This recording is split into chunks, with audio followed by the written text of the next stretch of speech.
नमस्कार भक्तजनों, इस वीडियो में सुनेंगे कार्तिक मास महात्म कथा का 9वां अध्याय, जिसमें तुलसी के महत्व के बारे में और कार्तिक मास में तुलसी का विशेष रूप से पूजन के बारे में पूरे विस्तृत से बताया गया है। तो आप लोगों से अनुरोध है इस वीडियो में पूरे अंत तक बने रहे और इससे जुड़े संपूर्ण जानकारी का लाभ लें। और अगर आप इसके पहले का वीडियो नहीं सुने होंगे कथा का, तो उसका वीडियो आपको मेरे चैनल के प्लेलिस्ट में मिल जाएगा, वहां से आप सुन सकते हैं ताकि इसके आगे की कथा अच्छे से समझ में आए। तो आइए विघ्नहर्ता श्री गणेश का नाम लेकर इस कथा को सुनते हैं। इस कथा को सुनने से पहले प्लीज आप मेरे वीडियो को लाइक और शेयर कर लें, साथ ही चैनल को भी सब्सक्राइब कर ले और बेल आइकन को दबाना ना भूलें और कमेंट बॉक्स में हरे कृष्णा भी लिखना ना भूले। तो आइए सुनते हैं।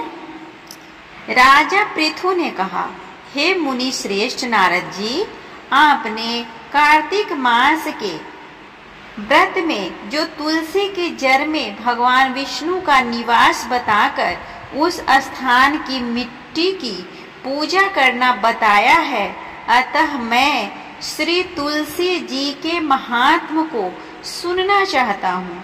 तुलसी जी कहाँ और किस प्रकार उत्पन्न हुई, यह बताने की कृपा करें। एक बार देव गुरु बृहस्पति और देवराज इंद्र भगवान शंकर का दर्शन करने कैलाश पर्वत की ओर चले।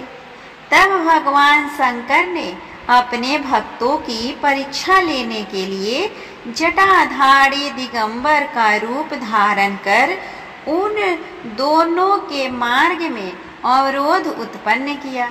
यद्यपि वह तेजस्वी, शांत, लंबी भुजा और चौड़ी छाती वाले और गौर वर्ण, अपने विशाल नेत्रों से युक्त तथा सिर पर जटा धारण किए वैसे ही बैठे थे, तथापि उन भगवान शंकर को जब भगवान का पहचान कर इंद्र ने उनसे उनका नाम व धाम आदि पूछते हुए कहा कि क्या भगवान शंकर अपने स्थान पर नहीं है, कहीं गए हुए हैं। इस पर तपस्वी रूप भगवान शिव कुछ नहीं बोले। इंद्र को अपने त्रिलोकीनाथ होने का बड़ा ही गर्व था। उसी अहंकार के प्रभाव से वह चुप किस प्रकार रह सकता था। उसने क्रोधित होते हुए उस तपस्वी को घूरक कर कहा, अरे मैंने तुझसे कुछ पूछा है और तू उसका उत्तर भी नहीं देता।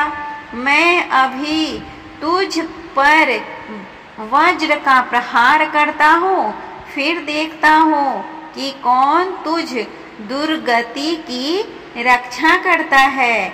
इस प्रकार कहकर जैसे ही इंद्र ने उस जटाधारी दिगंबर को मारने के लिए हाथ में वज्र लिया, वैसे ही भगवान शिव ने वज्र सहित इंद्र का हाथ स्तंभित कर दिया और विकराल नेत्र कर उसे देखा।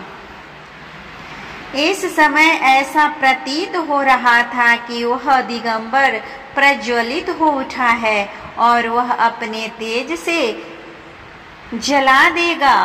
भुजाएं स्तंभित होने के कारण इंद्र दुखित होने के साथ साथ अत्यंत कुपित हो गया, परंतु उस जटाधारी दिगंबर को प्रज्वलित देखकर बृहस्पति जी ने उन्हें भगवान शंकर जानकर प्रणाम किया और दंडवत होकर उनकी स्तुति करने लगे। बृहस्पति भगवान शंकर से कहने लगे, हे दीनानाथ, हे महादेव, आप अपने क्रोध को शांत कर लीजिए और इंद्र के इस अपराध को क्षमा कीजिए। बृहस्पति के यह वचन सुनकर भगवान शंकर ने गंभीर वाणी में कहा, मैं अपने नेत्रों से निकाले हुए क्रोध को किस प्रकार रोकूं? तब बृहस्पति ने कहा, भगवान, आप अपना भक्त वत्सल नाम सार्थक करते हुए अपने भक्तों पर दया कीजिए। आप अपने इस तेज को अन्यत्र स्थापित कीजिए और इंद्र का उद्धार कीजिए। तब भगवान शंकर गुरु बृहस्पति से बोले, मैं तुम्हारी स्तुति से अत्यंत प्रसन्न हूँ। तुमने इंद्र को जीवन दान दिलवाया है। मुझे विश्वास है कि मेरे नेत्रों की अग्नि अब इंद्र को पीड़ित नहीं करेगी। बृहस्पति से इस प्रकार कहकर भगवान शिव ने अपने मस्तक से निकाले हुए अग्निमय तेज को अपने हाथों में ले लिया और फिर उसे क्षीर सागर में डाल दिया। तत्पश्चात भगवान शंकर अंतर ध्यान हो गए। इस प्रकार जिसको जो जानने की कामना थी उसे जानकर इंद्र और बृहस्पति अपने अपने स्थान को चले गए। इस तरह हमने सुना कार्तिक मास महात्म कथा का 9वां अध्याय। उम्मीद करती हूँ आप सभी को यह कथा अच्छा लग रहा होगा। कैसा लग रहा है प्लीज कमेंट करके बताएं। और अगर आपका किसी भी तरह का कोई सजेशन है या फिर इससे संबंधित किसी भी जानकारी की आवश्यकता है तो आप वो भी कमेंट बॉक्स में लिख सकते हैं। मैं उसका आंसर जरूर करूँगी। तब तक के लिए भगवान श्री हरि विष्णु आप सभी पे अपनी कृपा बनाए रखे। ओम नमो भगवते वासुदेवाय नमः।